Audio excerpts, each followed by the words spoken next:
আজ সিদ্ধিরগঞ্জে হাবিব ফাউন্ডেশনের কর্ণধার শিরিন হাবিবের জন্মদিন পালিত হয়েছে। এই বিশেষ দিনটিতে তিনি মাদ্রাসার কোমলমতি শিশু বাচ্চাদের সাথে নিয়ে কেক কেটে এবং তাদের মাঝে আনন্দ ছড়িয়ে দিয়ে দিনটিকেও আজ আমরা বিশেষ আনন্দের সাথে জানাচ্ছি যে শিরিন হাবিবের জন্মদিন পালিত হচ্ছে।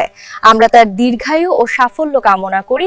সিদ্ধিরগঞ্জের আমতলাস্থ নিজ বাসভবনে সামাজিক সংগঠন হাবিব ফাউন্ডেশনের কর্ণধার শিরিন হাবিবের শুভ জন্মদিন মিলাদ ও দোয়ার মাধ্যমে পালিত হয়েছে। মঙ্গলবার বাদ মাগরিব আয়োজিত এই অনুষ্ঠানে এলাকার একটি মাদ্রাসার কোমলমতি শিশু শিক্ষার্থীদের নিয়ে ভাবগম্ভীর ও আনন্দমুখর পরিবেশে দিনটি উদযাপন করা হয়।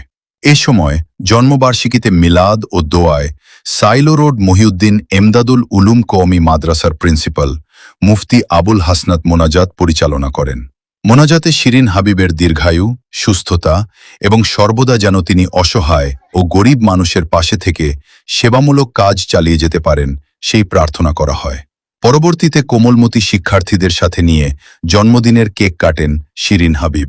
অনুষ্ঠানে 5 তারা সংসদের পক্ষ থেকে সংগঠনের সভাপতি আলী আকবর খান শিরিন হাবিবকে ফুলেল শুভেচ্ছা জানান। এছাড়া উপস্থিত আমন্ত্রিত অতিথিরা তাকে ফুল দিয়ে জন্মদিনের উষ্ণ অভিনন্দন জানান।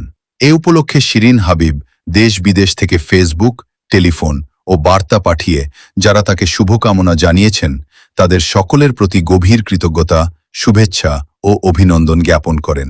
জন্মদিনের এই বিশেষ আয়োজনে অন্যান্যদের মাঝে উপস্থিত ছিলেন মোহাম্মদ জাহিদ হাসান তাপস, আব্দুর রশিদ সিকদার, খোরশেদ আলম, হাজি ফারুক আহমেদ, মোহাম্মদ শাহ আলম, মোহাম্মদ সালাউদ্দিন কামরুজ্জামান কামাল, মোহাম্মদ নজরুল ইসলাম, মোহাম্মদ সাখাওয়াত হোসেন মোল্লা, মোহাম্মদ সেলিম, প্রধান আশরাফুল। এছাড়াও শিরিন হাবিবের পরিবারের সদস্য, আত্মীয় স্বজন ও স্থানীয় শুভাকাঙ্ক্ষীরা উক্ত অনুষ্ঠানে উপস্থিত ছিলেন।